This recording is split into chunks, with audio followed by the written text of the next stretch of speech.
Giants ended 2024 the same way they ended the last couple of years. Middle of the road, unexciting, and just plain boring. And now we have Buster Posey as our president of baseball operations, replacing Farhan Zaidi.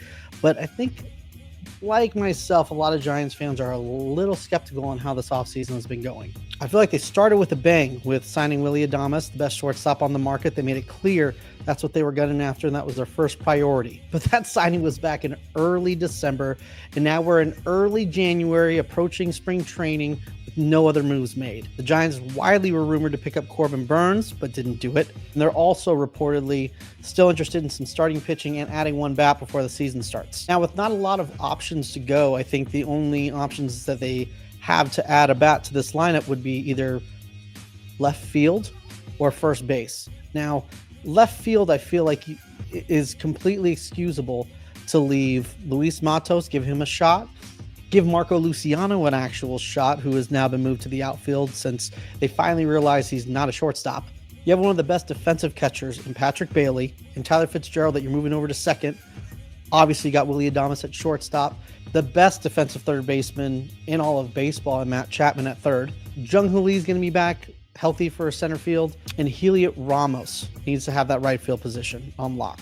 You got Mike Yastrzemski, who was a Gold Glove finalist last year for a fourth outfielder, and I like the rookie mix-up in left field with Mike Yastrzemski being a backup if that doesn't work out. Now, if the Giants want to add a substantial bat, it's got to be at first base. Now, we can go trade market, but that's a whole different video. I just really want to concentrate what's going on in free agency, who's still available. And at this time, January 7th, you can have Anthony Santander, Pete Alonso.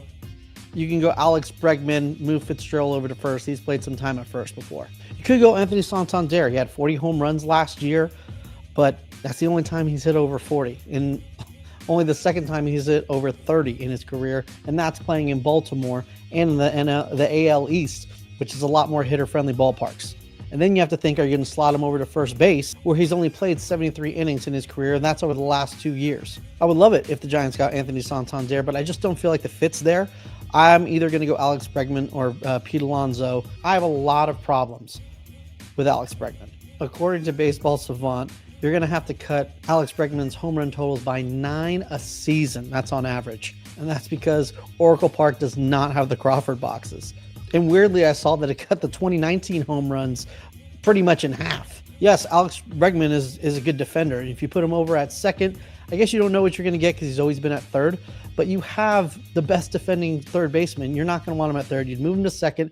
And even then, that's kind of a toss-up. Alex Bregman has had a very small sample size at Oracle, and it's not been good. He's played a total of 5 games there. He hit 286, but he's had no home runs. There's no power there, no doubles. All of his hits are singles. And that's not the kind of guy that the Giants need at this moment. They have some good contact guys in Jung-Hoo Lee. And Luis Matos's reputation has always been he's a contact hitter, not going to hit for a crazy amount of power, but those are going to be your hit guys. You need someone with some legit pop.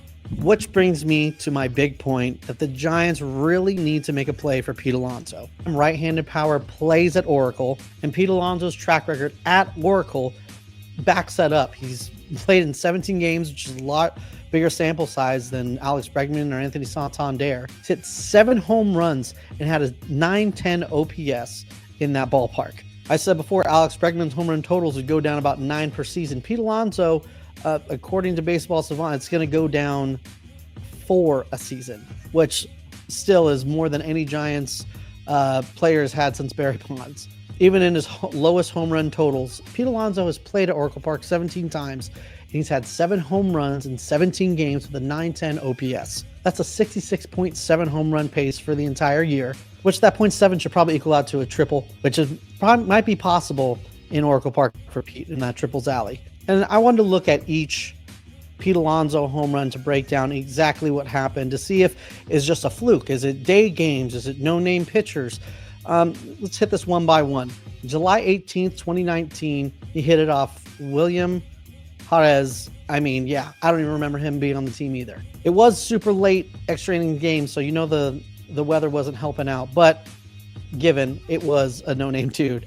2019, he hit one off of Derek Holland, who is probably pretty stable, not on Twitter causing any problems. That was a day game, high outside, but still to the zone. 2021, home run on a City Connect night off of Logan Webb. Sinker, middle of the zone, had some break to it in the evening. So not completely controlled by the weather, but still didn't really help. In 2022, he hit one off of Alex Cobb, a breaking pitch, low middle of the zone in the early evening. Hit another one in 2022 off of his Mets teammate Sean Manaea on a cold night and a middle inside fastball, barely out of the zone and barely went over, but still to pull that thing over, I think you can give him a little credit there. Another home run in 2022 from Anthony Santander. I'm not sure what kind of pitch this is. It had no break to it. It's just a straight gift down the middle, but that's part of it, taking advantage of mistakes. Last year, he hit one off Keaton Winn, which in the early part of the year, Keaton Winn was killing it. He was throwing 5 shutout innings against the Mets, who would eventually go on to the NLCS, and made a pretty good inside paint job breaking pitch, low and inside, that Pete Alonso just wasn't fooled and knocked out. And I say all this because I'm trying to make the point of, it doesn't matter the time of day, it doesn't matter what kind of pitch. You have breaking pitches, you have fastball pitches. Pete Alonso knows how to hit an oracle, and we haven't had that in a very long time for someone to put it over the fence consistently.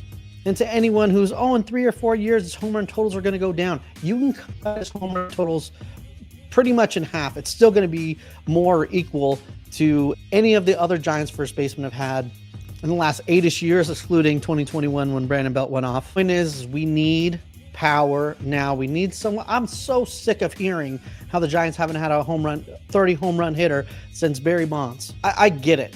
He's not the best defensive first baseman in the world. But you look at Lamont Wade, you look at Wilmer Flores, who we have right now. Wilmer Flores, the defensive metrics hated him last year. The defensive metrics on Lamont Wade, where his defensive run saves were okay at 4, but had a negative outs above average. And if you care so much about it, then put Pete at DH. The problem is this is what the Giants need. They need, if they are serious about competing and actually getting a wild card spot, they need to get a guy like Pete Alonso. Guys who can hit an oracle don't fall out of trees, and hopefully Bryce Eldridge comes up and is the man and you can put him at first. But I'm sorry, you just got to get this dude. And I understand you don't want to clog up the DH spot. That's a whole thing. But most of the best teams have DHs. And if you want to give a break to Willy Adames, you want to give a break to Matt Chapman, you want to give a break to Patrick Bailey, just give them a day off and let Pete Alonso take over that DH position and just hit bombs. Now, I know he's probably going to go back to the Mets, and I think it's a long shot for the Giants to sign him, but it's something that they honestly need to pursue if they're at all interested in competing in 2025, 26, 27. Not to mention San Francisco ate up the Panda hats. They ate up the Milkmen. There's the baby giraffe. We need another animal guy coming in, and the polar bear is perfect for it. So please, Buster, bring him in, or just please make any moves. It's January, and I'm going crazy here. Thank you guys for watching. Make sure to watch the weekly podcast. If not, we'll see you in the next video.